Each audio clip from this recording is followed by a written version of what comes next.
Put it out there. Thank you, Rye. Thank you. WNYC receives support from the Vermont Cheese Council, presenting Vermont Cheese Week, a week of tastings and pairings, farm tours, and outdoor dinners in and around Vermont, September 6th through the 13th. Learn more at vtcheese.com. On the next Fresh Air, how tech is helping and exploiting us. We talk with tech journalist and novelist Wahini Vara about her new collection of essays about search engines, AI, and her personal history using them. She input each chapter of her book into ChatGPT asking for advice. The AI responses are printed in the book, and she critiques AI's critique. Join us. Weekdays at 2 on WNYC. This is Allison Stewart, host of All of It. Did you know that you can live stream or explore archived episodes of our show for free 24/7? Download the WNYC app today at wnyc.org/app. This is Brian Lehrer. The recent loss of federal funding for public media organizations will have an immediate and significant impact on WNYC's service to our community, unless we replace that funding with support from more of our listeners. Our most reliable source of funding comes from our monthly sustaining donors. It's time to join them.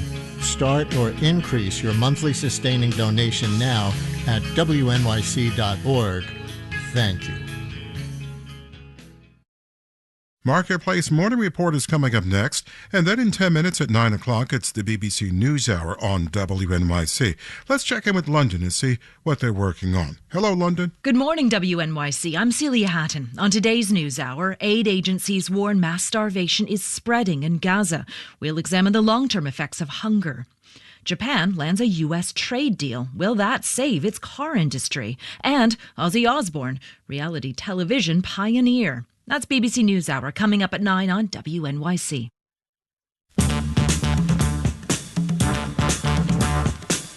73 and sunny, on our way to a high of 83 under mostly sunny skies with a calm wind. It'll be warmer tomorrow in the upper 80s and strong winds, and then on Friday, a slim chance of some afternoon showers. Mostly sunny, 94, but it could feel as hot as 105 degrees. Hot again on Saturday, a high of 87, but it's going to feel hotter than that.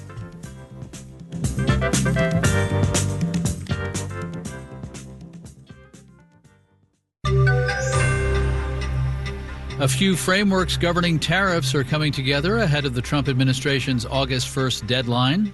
Marketplace Morning Report is supported by Schwab. Schwab offers investors choices like full-service wealth management, self-directed investing options, and trading on Thinkorswim. More at schwab.com.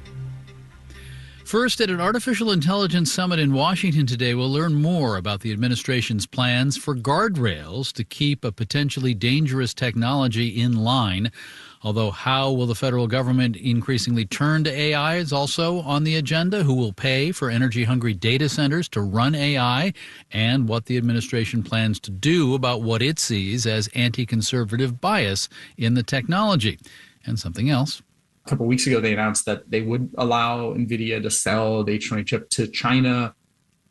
Scott Babwa-Brennan is director of NYU's Center on Technology Policy.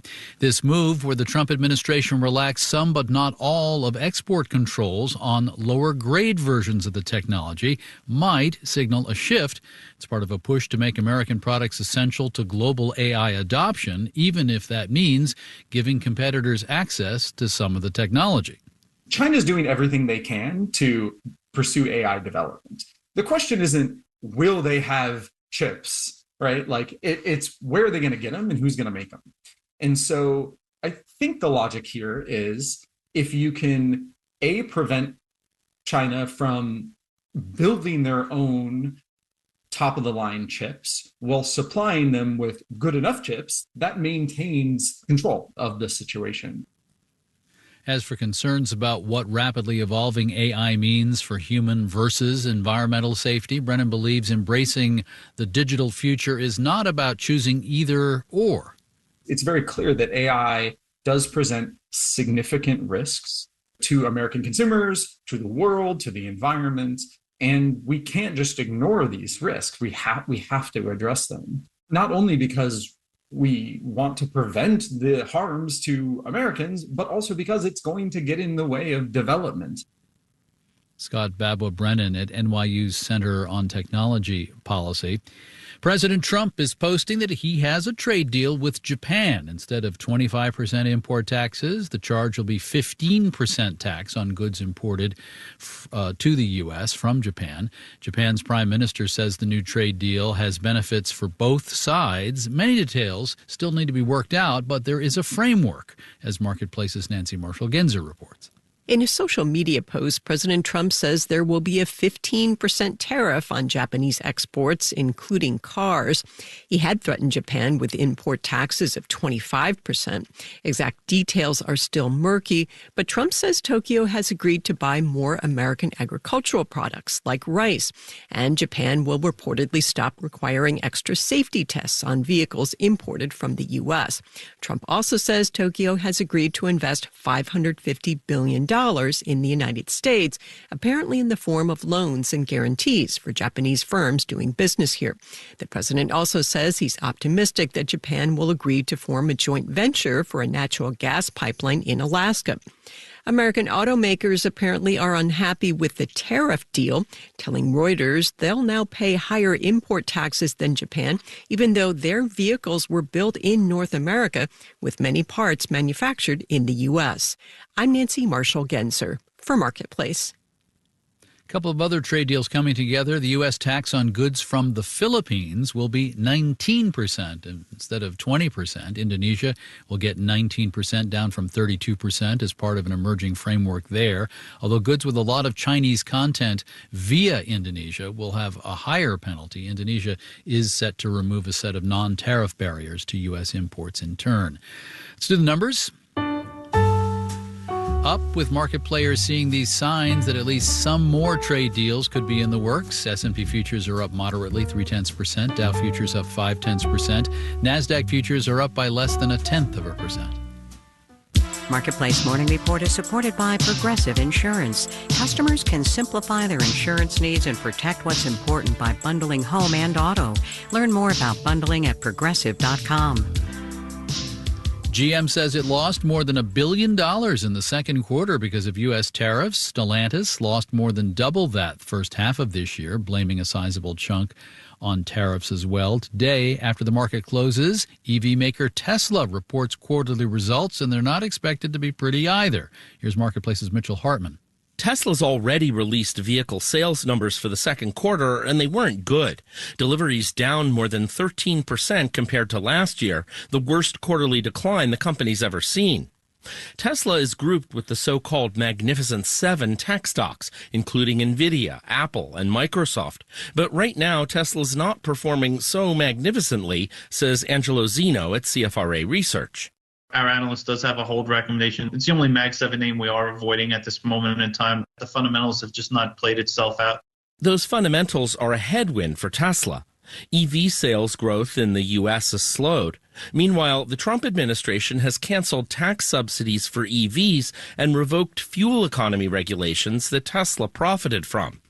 And Tesla probably can't count on expanding its foreign sales, says Gernot Wagner at Columbia Business School, because Musk is politically toxic and his cars are too expensive. Germans have basically stopped buying Teslas altogether. Chinese aren't buying Teslas in the first place. Tesla simply cannot compete with the likes of the $10,000, $12,000 BYD Seagull. It costs a quarter of what a Tesla costs. Analysts will be listening closely for news of a cheaper Tesla coming to market, as the company has promised, says Seth Goldstein at Morningstar. Tesla being able to offer a mid-$30,000 vehicle that still has a long range, I think that's going to be important for them if they want to continue to grow sales. Whether Tesla's actually doing well or poorly right now is largely in the eye of the beholder, says Dan Ives at Wedbush Securities. If you're negative on Tesla, you'll just focus on the car business and the pressure that they're seeing there. For bulls like myself, I view Tesla as a disruptive technology company when it comes to autonomous and robotics. Ives says the company's future ultimately depends less on making and selling EVs and more on developing whole new industries like robo-taxis, autonomous vehicles, and AI. I'm Mitchell Hartman for Marketplace. In Los Angeles, I'm David Brancaccio with the Marketplace Morning Report. From APM, American Public Media. WNYC is supported by Pine